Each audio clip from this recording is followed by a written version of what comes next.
विद्यार्थी मित्रांनो, आज आपण इयत्ता 11वी इंग्रजीमधील द स्वर ही कविता अभ्यासणार आहोत. व्हिक्टर ह्युगो या फ्रेंच कवीने ही लिहिलेली एक फ्रेंच भाषेतील कविता आहे. तोरुलता दत्त या बंगाली कवयित्रीने ही कविता फ्रेंच भाषेतून इंग्रजीत भाषांतरित केलेली आहे. तोरुलता दत्त यांनी इंग्रजी व फ्रेंच या दोन भाषांमध्ये साहित्य निर्मिती केलेली आहे. सीता, लोटस, आवर कॅज्युरना ट्री या त्यांच्या काही प्रसिद्ध कविता आहेत. SOW सो म्हणजे पेरणे किंवा पेरणी करणे. स्वर म्हणजे पेरणी करणारा किंवा आपण शेतकरी म्हणूया.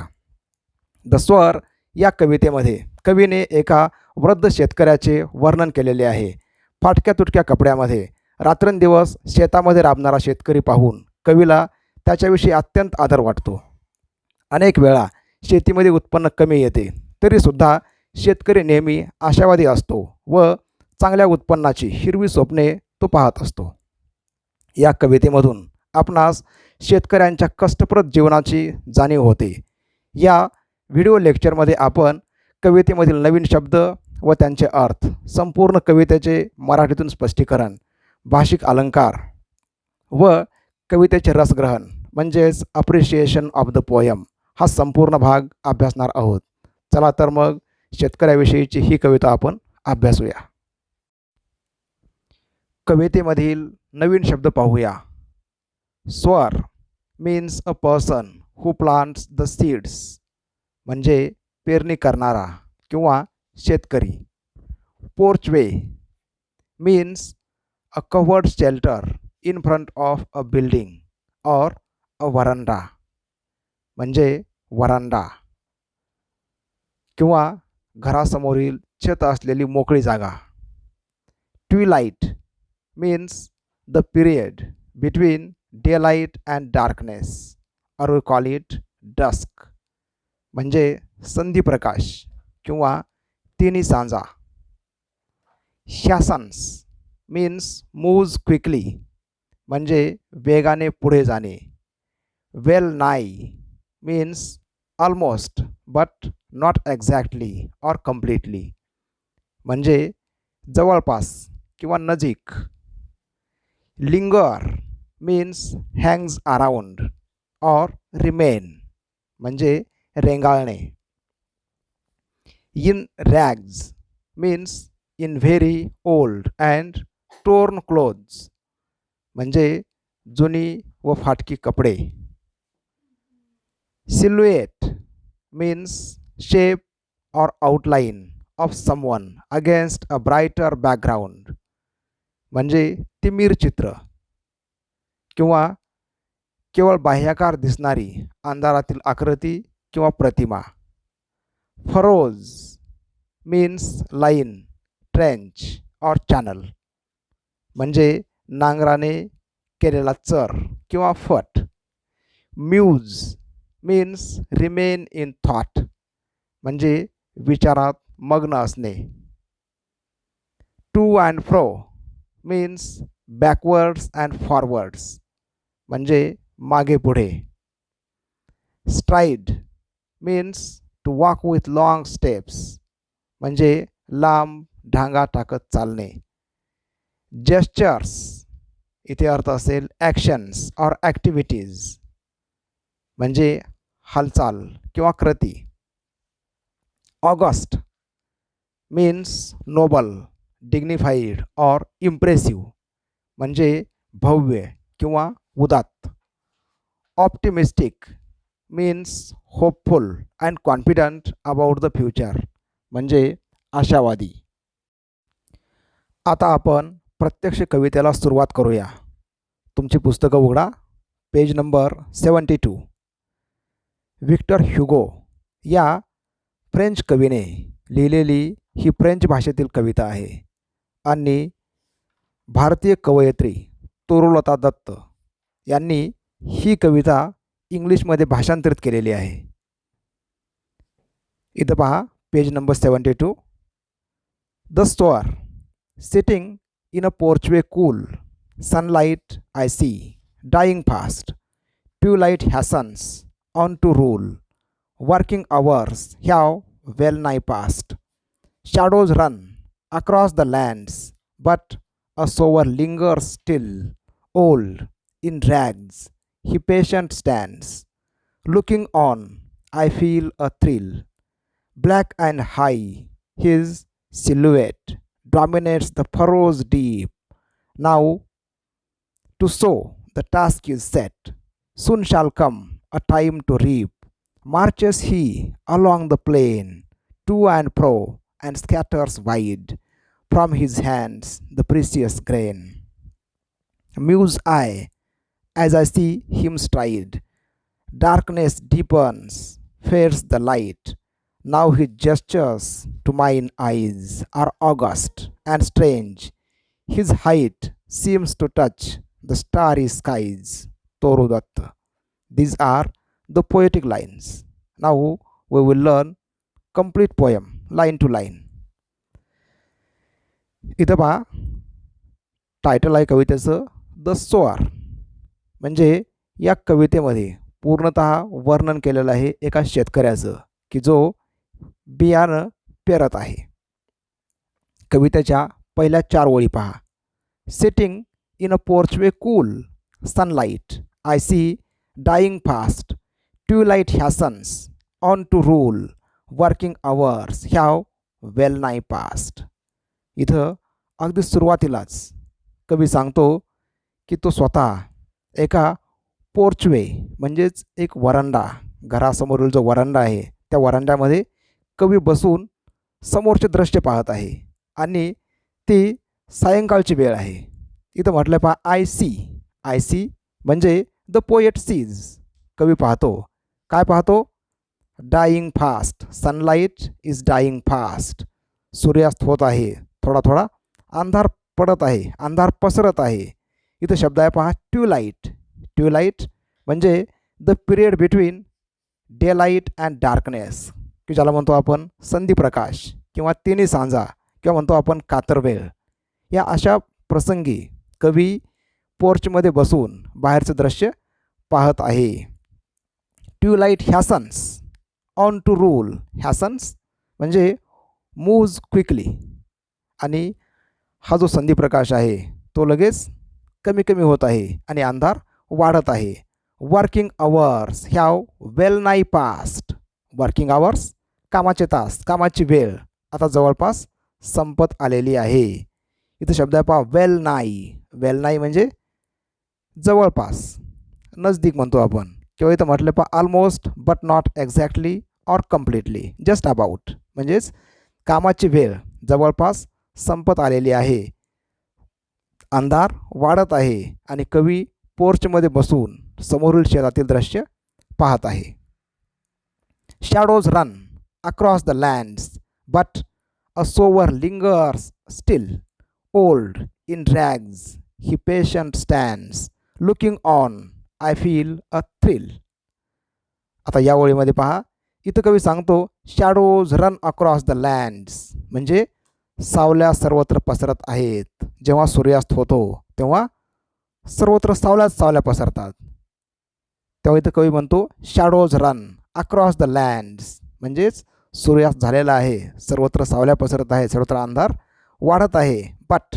परंतु अ सोवर लिंगर स्टील. परंतु हा जो शेतकरी आहे, हा जो पेरणी करणारा माणूस आहे तो त्या ठिकाणी रेंगाळत आहे. इथं शब्द पहा लिंगर्स. त्यासाठी मराठी शब्द आहे रेंगाळणे किंवा थांबणे किंवा म्हणतो आपण घुटमळणे, एखाद्या ठिकाणी राहणे, उभा राहणे. But a sower linger still. अंधार पडत आहे तरी पण हा शेतकरी शेतामधून लवकर निघून जात नाही. Again the poet describes the farmer or the sower. काही वर्णन करतो पहा हा जो शेतकरी आहे तो कसा आहे? Old. The farmer is an old man in rags म्हणजे in torn clothes, in old and torn clothes. हा जो म्हातारा माणूस आहे, हा जो शेतकरी आहे त्याच्या अंगावरती अगदी जुने फाटके तुटके कपडे आहेत. ही पेशंट स्टँड्स आणि अगदी तो थांबलेला आहे. कसा? अगदी सहनशीलतेने तो शेतकरी त्या ठिकाणी थांबलेला आहे. तो काहीतरी काम करत आहे आणि अंधार पडत चाललेला आहे याची त्याला जाणीव नाही, कारण तो शेतीच्या कामामध्ये अगदी मग्न आहे. Looking on I feel a thrill. आणि कवी सांगतो हे दृश्य पाहून, तो म्हातारा वृद्ध शेतकरी पाहून की जो कामात मग्न आहे. The poet feels a thrill. The poet experiences a thrill. Thrill म्हणजे एक्साइटमेंट किंवा रोमांच. कवीच्या अंगावरती रोमांच उभे राहतात, कवीच्या अंगावरती शहारे येतात की पहा हा वृद्ध माणूस किती कष्ट करत आहे, किती काम करत आहे, अशी भावना कवीच्या मनात निर्माण होते. आणि कवीला या शेतकऱ्याविषयी प्रचंड आदर वाटतो. नंतर पुढच्या लाईन्स पहा. Black and high his silhouette dominates the furrows deep. Now to sow the task is set. कवी पुन्हा वर्णन करतो. Black and high his silhouette. Silhouette म्हणजे तिमीर चित्र. तिमीर म्हणजे अंधार. अंधारामध्ये जी प्रतिमा दिसत आहे, कुणाची प्रतिमा? शेतकऱ्याची प्रतिमा. ही शेतकऱ्याची प्रतिमा अगदी काळसर आणि उंच दिसत आहे. आणि शेतकऱ्याची असलेली प्रतिमा किंवा जे दृश्य दिसतं ते कसं आहे? डॉमिनेट्स द फरोज डीप. फरोज म्हणजे फट किंवा नांगराने केलेल्या सरी. आणि या शेतामध्ये जे काही नांगराने केलेल्या सरी आहेत किंवा जे काही फट आहेत, यामध्ये शेतकऱ्याची प्रतिमा अगदी उठून दिसत आहे, भलेही त्या ठिकाणी अंधार असला तरीसुद्धा. The poet describes silhouette of the farmer as black and high. Now to sow the task is set. आणि आता पेरणी करायचीच आहे असा अगदी शेतकऱ्याचा निर्धार आहे. सून शाल कम अ टाईम टू रीप. कवी पुन्हा सांगतो की जेव्हा पेरणी केली जाईल त्यानंतर लगेच काय येईल? Time to reap, time to harvest. चांगल्या प्रकारे पीक येईल अशा प्रकारे स्वप्न प्रत्येक शेतकरी पाहत असतो. Marches he along the plain to and fro and scatters wide from his hands the precious grain. कवी पुन्हा सांगतो. काय सांगतो पाहिजे? Marches he. मार्चेस इथे मिनिंग असेल मूव्ज हिअर अँड देअर. आणि पेरणी करत असताना शेतकरी इकडून तिकडे, या शेतातून त्या शेतात किंवा या ठिकाणाहून त्या ठिकाणी घाईघाईने पेरणीची कामं उरकत तो पुढे चालत राहील. Marches he along the plain. Along the plain इथे मिनिंग असेल इन द फील्ड, शेतामध्येच. To and fro. To and fro means backwards and forwards, or we may say here here and there, इकडे तिकडे. And scatters wide. हा जो शब्द आहे स्कॅटर्स, इथे याचा अर्थ असेल सोज द सीड्स, बियाण्याची पेरणी करणे. किंवा म्हणतो आपण इथं स्कॅटर्स डिक्शनरी मिनिंग असेल स्प्रेड्स, परंतु इथं अर्थ असेल to sow the seeds here and there or everywhere. And scatters wide from his hands the precious grain. हे जे काही धान्य आहे, हे जे काही सीड आहे, हे जे काही बीज आहे, the poet feels that the seed is precious.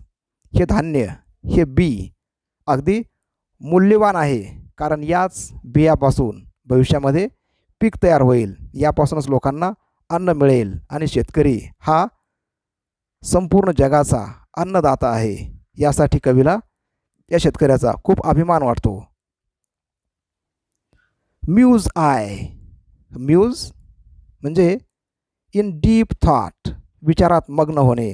आणि कवी शेतकऱ्याकडे पाहून अगदी विचारात तल्लीन होतो, विचारामध्ये मग्न होतो की हा शेतकरी शेतीमध्ये प्रचंड कष्ट करत आहे, जरी या शेतकऱ्याचं वय झालं असेल तरीसुद्धा.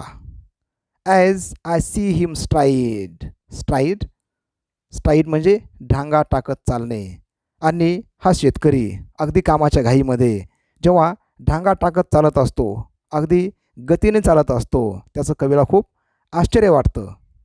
Darkness deepens. आता आणखी अंधार वाढतो. Fades the light. प्रकाश आणखी अंधुक अंधुक होत जातो. Now he gestures to mine eyes. आणि कवी पुन्हा सांगतो, अंधार वाढत असताना आणि या शेतकऱ्याकडे पाहत असताना कवीला असं वाटतं ही जस्चर्स. जस्चर्स इथे मिनिंग असेल ॲक्टिव्हिटीज, ॲक्शन्स. हे जे शेतकऱ्याच्या कृती आहेत याचं वर्णन केलं कसं? Gestures to mine eyes. Mine means my eyes. आणि कवीला असं वाटतं किंवा कवीच्या दृष्टिकोनातून हे शेतकऱ्याचं हे जे काही ॲक्टिव्हिटीज आहेत, कृती आहेत, आर ऑगस्ट. ऑगस्ट म्हणजे भव्य, उदात्त. आणि शेतकऱ्याची कामं, शेतकऱ्याचं वर्तन हे अगदी कसं आहे, भव्य आहे, उदात्त आहे. अँड स्ट्रेंज इथे मिनिंग असेल डिफिकल्ट टू अंडरस्टँड. आणि सामान्य लोकांना शेतकऱ्याचं हे जे काही ॲक्टिव्हिटीज आहेत, हे जे कृती आहेत, त्या बऱ्याच वेळा समजत पण नाहीत. His height seems to touch the starry skies. आणि कवी इथं असा विचार करतो, शेतकऱ्याच्या कृती किंवा शेतकऱ्याचं जे काही काबाड कष्ट आहेत याची तुलना जगात कोणत्याही गोष्टीशी होऊ शकत नाहीत. हा शेतकरी संपूर्ण जगाचा पोशिंदा आहे, संपूर्ण जगाचा तो अन्नदाता आहे. आणि हा माणूस अगदी आभाळा एवढा मोठा आहे, किंवा आपण म्हणूया हा माणूस आभाळापेक्षाही मोठा आहे, कारण तो संपूर्ण जगाचा अन्नदाता आहे. तो म्हणतो आपण बळीराजा आहे. अशा प्रकारे संपूर्ण कवितेमध्ये कवी एका शेतकऱ्याचे वर्णन करतो की जो शेतीमध्ये काबाड कष्ट करत आहे. मग शेतकरी तो फ्रान्समधला असू द्या, बंगालमधला असू द्या किंवा महाराष्ट्रामधला असू द्या, शेतकऱ्यांचं जगणं हे सगळं अगदी असंच आहे. त्यांचं जगणं अगदी खूपच कष्टप्रद आहे. ही कविता लिहिली गेली आहे पहा 19व्या शतकामध्ये. मग शेतकरी असू द्या 19व्या शतकातला किंवा 20व्या शतकातला किंवा आपल्या चालू 21व्या शतकामधला, शेतकऱ्यांचं जगणं अजूनही सुखाचं झालेलं नाही. अशा प्रकारे ही कविता इथं संपते. आता आपण कवितेमधील अलंकार पाहूया, की ज्यांना म्हणतो आपण फिगर्स ऑफ स्पीच किंवा poetic devices. Alliteration, repetition of a consonant sound in two or more neighboring words is called alliteration. The repeated sounds are usually the first or initial sounds. Alliteration म्हणजे अनुप्रास अलंकार. एखाद्या ओळीमध्ये शब्दाचं जे पहिलं अक्षर असतं ते रिपीट होतं आणि हे अक्षर म्हणजे व्यंजन ध्वनी असला पाहिजे. इथं म्हटलं पहा repetition of a consonant sound, व्यंजन ध्वनीचे पुन्हा पुन्हा रिपिटेशन किंवा पुनरावृत्ती म्हणजे अलिट्रेशन हा अलंकार असतो. आपल्या कवितेमध्ये अशी बरीचशी उदाहरणं आहेत. त्यापैकी एक पहा डार्कनेस डीपन्स. इथं पहा ड हा जो साऊंड आहे ड तो आलेला आहे 2 वेळा, म्हणून याला म्हणतो आपण एक्झाम्पल ऑफ अलिट्रेशन. स्पष्टीकरण सांगत असताना तुम्ही इथं म्हणू शकाल sound D is repeated in this line. हे तुमचं असेल स्पष्टीकरण. नंतर पहा inversion. In this figure of speech word order is disturbed. Words are rearranged for poetic effect.